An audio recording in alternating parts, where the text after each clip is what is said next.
இந்த வீடியோ வெறும் எஜுகேஷனல் பர்பஸ்க்காக மட்டும்தான். இன்வெஸ்ட்மெண்ட் அட்வைஸாவோ ரெக்கமெண்டேஷனாவோ இதை எடுத்துக்க வேணாம். உங்க இன்வெஸ்ட்மெண்ட் டிசிஷனை உங்க ஃபினான்ஷியல் அட்வைசர்கிட்ட கேட்டுட்டு எடுங்க. வணக்கம் மக்களே, இன்னைக்கு நம்ம கர்நாடகா பேங்கோட ஸ்டாக் அனாலிசிஸ் தான் பார்க்க போறோம். கர்நாடகா பேங்க் ஒரு மிட் கேப் பிரைவேட் பேங்க். இவங்க retail and personal banking, MSME banking, agriculture banking செக்மெண்ட்ல தான் மேஜரா ஒர்க் பண்றாங்க. அதாவது இவங்க இந்த 3 செக்மெண்ட்ல இருக்கவங்களுக்கு தான் அதிகமாக லோன் தராங்க. இவங்களோட நெட் அட்வான்சஸ், அதாவது இவங்க இதுவரை எவ்வளோ கடன் கொடுத்துருக்காங்கன்னு பார்த்தீங்கன்னா 70,000 கோடி கிட்ட கடன் கொடுத்துருக்காங்க. இதில் ரீட்டைல் செக்மெண்ட்டுக்கு 47.5%, மிட் லெவல் கார்பரேட்டுக்கு 26.5%, லார்ஜ் கார்பரேட்டுக்கு 26% கடன் கொடுத்துருக்காங்க. கர்நாடகா பேங்கோட ரெவன்யூ மிக்ஸ்னு பார்த்தோம்னா ரீட்டைல் பேங்கிங்ல இருந்து 44%, கார்பரேட் பேங்கிங்ல இருந்து 36%, ட்ரெஷரியில இருந்து 18% ஜென்ரேட் பண்ணுறாங்க. கர்நாடகா பேங்க்கு ஆல்மோஸ்ட் 920 பிரான்ச்சஸ் இருக்கு. கிட்டத்தட்ட 1500 ஏடிஎம்ஸ் இருக்கு. கர்நாடகா பேங்கோட ப்ராஃபிட் அண்ட் லாஸ் ஸ்டேட்மெண்ட் பார்க்கும்போது சேல்ஸ் இயர் ஆன் இயர் ஸ்ட்ராங்காக ரைசிங்கில் தான் இருக்கு.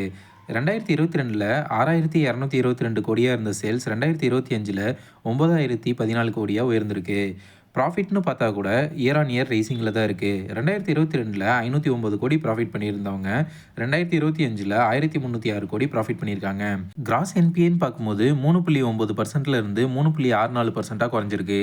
நெட் என்பிஏன்னு பார்க்கும்போது 2.4% இருந்து 1.55% குறைஞ்சிருக்கு. இவங்க கிட்ட கேபிட்டல் அடிக்கேஷன் ரேஷியோ 16% இருக்கு. டோட்டல் டெபாசிட்ஸ்னு பார்க்கும்போது ஆல்மோஸ்ட் 1,00,000 கோடி கிட்ட இவங்க வச்சிருக்காங்க. இதில் காசா 31%, டேர்ம் டெபாசிட்ஸ் 64%ன்னு டிவைட் ஆகியிருக்கு. கர்நாடகா பேங்கோட ஃபண்டமெண்டல் ரேஷியோஸ்னு பார்த்தோம்னா ஸ்டாக் பிஇ 6.63 இருக்கு. புக் வேல்யூ 333 ரூபாயில் இருக்கு. கர்நாடகா பேங்கோட பிரைஸ் டு புக் வேல்யூன்னு பார்க்கும்போது 0.60 இருக்கு.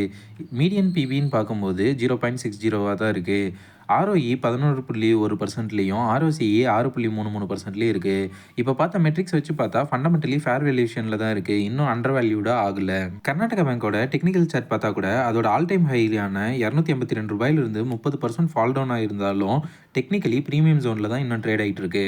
கர்நாடகா பேங்கோட ஓவரால் சம்மரின்னு வச்சு பார்க்கும்போது ஃபண்டமெண்டலி ஸ்ட்ராங்கான பேங்க், பட் ஃபண்டமெண்டலாகவும் டெக்னிக்கலாகவும் இன்னும் பையிங் ஜோனுக்கு வரல. இன்னும் இந்த ஸ்டாக்ல கரெக்ஷன் இருக்கும்னு தான் நான் ஃபீல் பண்ணுறேன். ஆல்ரெடி ஐடிசி டிஸ்கவுண்ட் ஜோனை ரீச் ஆகலைன்னு சொல்லியிருந்தேன். இப்போ என்ன ஆச்சுன்னு உங்களுக்கே தெரியும். ஸோ கேர்ஃபுல்லாக கன்சிடர் பண்ணுங்கள். இந்த வீடியோ எஜுகேஷனல் பர்பஸ்க்காக மட்டும்தான். ஸ்டாக் ரெக்கமெண்டேஷன்ஸ் கிடையாது. நீங்கள் இன்வெஸ்ட் பண்ணணும்னு நினச்சிங்கன்னா உங்கள் ஃபினான்ஷியல் அட்வைசரை கேட்டுட்டு இன்வெஸ்ட் பண்ணுங்கள். இந்த வீடியோ இன்ஃபர்மேட்டிவாக இருக்குன்னு ஃபீல் பண்ணிங்கன்னா இந்த வீடியோக்கு லைக் பண்ணிக்கோங்க. மறக்காமல் நம்ம சேனலுக்கு சப்ஸ்கிரைப் பண்ணிக்கோங்க. மறுபடியும் ஒரு அனாலிசிஸ் வீடியோவில் வந்து உங்களை மீட் பண்ணுறேன். அன்டில் தென் பை ஃப்ரம் பங்குச்சந்தை பட்டதாரி.